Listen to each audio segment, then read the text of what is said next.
Hey, this video is brought to you by our only sponsor on the channel. It's the Programs on Building Your Wealth linked down below. And you can learn to build your wealth in real estate, stocks, and by being a hustler, making money either at your job or creating your own business, learning all about liability and business growth. Check out those programs, linked down below. Wow, CZ at Binance really knows how to get the crypto community supporting him. And even though some of us have our suspicions, you have to give credit where credit is due. They're doing all the right things to boost their credibility, at least where they can. In this video, we're going to talk about what Fortune Insiders had to say, CryptoQuant's latest analysis, and what this whole Voyager game plan is. Let's go ahead and start with CryptoQuant. Hey everyone, me Kevin here. Let's review everything we can about Binance, at least the latest, because boy, a lot of people are wondering, is Binance going to be the next FTX? We've been covering this for quite a while, and CZ's interview didn't give us a lot of confidence on CNBC, though some of this might help.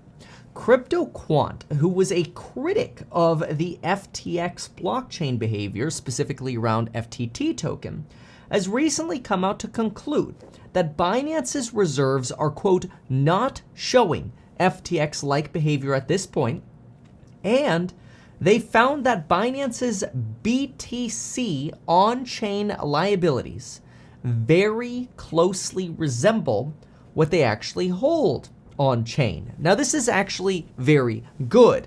Now, of course, Michael Burry tells us a proof of reserves are essentially meaningless and audits are essentially meaningless in the crypto world because most auditors are just learning as they go. But at least it tells us that when Binance says, hey, our assets are backed 1-to-1, it appears, at least for Bitcoin, not sure about the other coins, that Bitcoin is backed 1-to-1.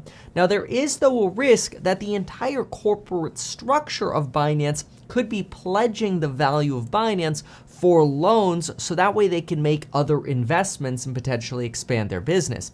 For example, where did Binance get the money to invest $500 million into Twitter? Where are they going to get $1 billion to invest in Voyager Digital when just a few days ago they kind of implied that they didn't have $2.1 billion available, or they wanted their attorneys to speak to that, yet now they're talking about Voyager. And who knows, maybe they were talking in such a way because they wanted to have the best possible negotiation with Voyager. And it's better to appear poorer when you're in a negotiation to try to get a good deal, right? Rather than have to try to convince CNBC that you're solvent or liquid.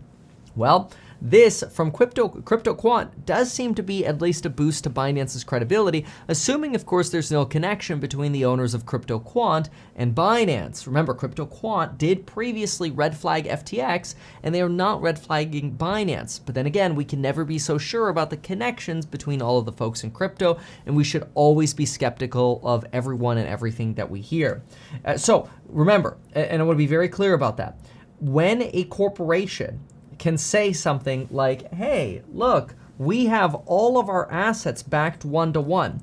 Let's say you have the umbrella of Binance, and here you have all of the BTC holdings that customers have deposited, and let's say there are $1 billion of those.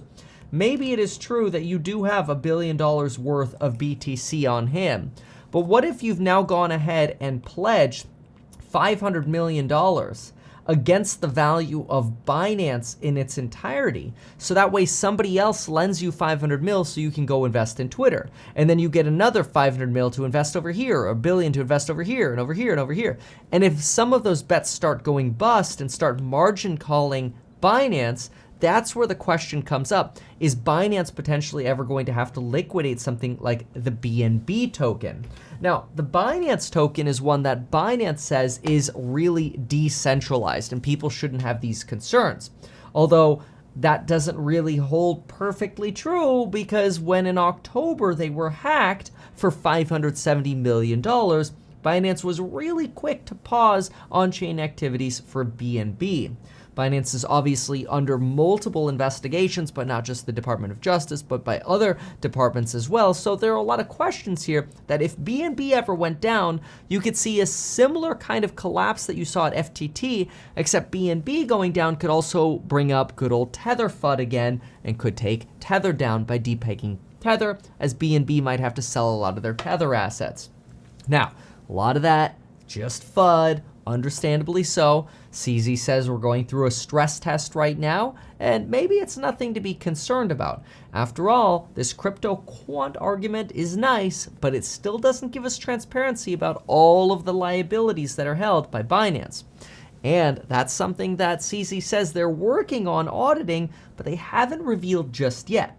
Now, keep in mind, one of the things that was unique about the FTT, the FTX token, was that FTX was essentially making bets with FTT and using FTT as collateral. So when FTT bets failed and the value of FTT fell, then all of a sudden the actual the belief of the stability of FTX as a platform and the value of FTX as a platform fell. And when the value of FTX as a platform fell, the value of FTT token fell more. And so you had this stair-stepping to hell basically at FTX. And at least according to Crypto Quant, that does not appear what's going on or to be what's going on at Binance. And this is also reaffirmed by insiders who spoke with Fortune, who say that right now it does not look like the activity happening at Binance is anywhere near as bad as what happened at FTX. Now, how bad is bad enough to still cause problems? Well, TBD, but at least at this point, Binance is working really hard to at least create the appearance that they are strong. And now they are offering $1 billion for Voyager Digital's assets. Voyager Digital, of course, went bankrupt. And they're offering $22 million for other value for the company, which could be residual brand value. This is now leading the penny stock of Voyager Digital to surge. It has presently surged over 87% at the time of this recording. You can see here, Voyager Digital has gone from a $20 stock all the way down to literally a 1.8 cent stock, basically a penny stock. Although a stock becomes a penny stock once you hit $5, it actually became worth approximately a penny. It's now sitting at about 5.7 cents, a nice move up there on just pure speculation over this Binance deal going through. Now, I personally think Binance is using a lot of these as tools to increase their clout. It's useful to be able to say, oh yeah, we'll buy out FTX, and then they pull out on that. It's useful to be able to say, oh yeah, we'll buy Voyager Digital, to try to create the semblance of stability. It's like what they're trying to do with an industry consortium, and this consortium could collectively have money to basically create a bailout fund for other crypto businesses that end up having problems. Now, so far it looks like less than $100 million from money outside of Binance was committed to this fund, so we don't have a lot of faith in that fund if problems happen to Binance. But Binance is trying to showcase, hey, you know what, we're here to try to be the only lender of last resort because they're the biggest player left. So not only is them trying to show their strength with Voyager important, Crypto Quant important, Fortune insiders important, and the industry consortium important, but they're also making sure to top off their promises. Remember when I called out that Seifu, their insurance fund, had fallen below thresholds by a large amount. And they said they had $1 billion. They had maybe 300 to 400 mil available. Well, they topped that off within about 8 hours of my making that video. And I'm not saying it was my fault that they made that video, that update, but whatever tipped them off to realize that their insurance fund was below threshold, and then they topped it off. At least they did the right thing and topped it off. So, a lot of things to think about here, but I will say so far, all of the things we're hearing here are definitely better news than what we heard at FTX, but I just want to be crystal clear. Personally, I would not have my money in any stablecoin or any exchange right now. Not my keys, not my crypto. You could keep your yield. I just want my possession. That's all I would be caring about right now, at least until we get through the bitter cold crypto winter. It's just not worth a yield for a few extra months of patience, in my opinion. Thanks so much for watching, and we'll see you in the next one. Good luck.